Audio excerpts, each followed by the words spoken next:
L'impact Xina, vous avez découvert le nom de ce plan dans notre jingle. On va entrer dans le détail de chacun de ces points, de ces leviers.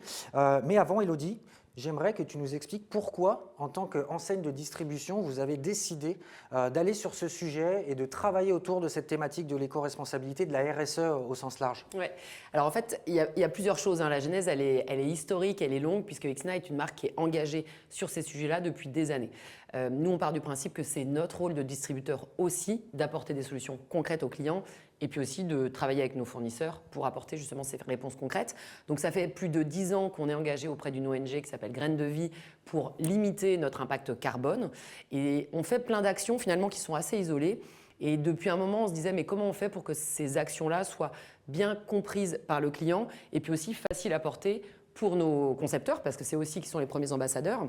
Et toutes ces actions isolées, vu qu'on a retravaillé notre discours de marque là en début d'année, on a le pacte, qui sont nos engagements serviciels, et on s'est dit pour faire écho au pacte, on va créer l'impact qui, en 4 piliers finalement, va résumer de manière simple pour le consommateur et pour nos concepteurs, finalement tout ce que fait Xina au quotidien sur les sujets sociétaux et environnementaux.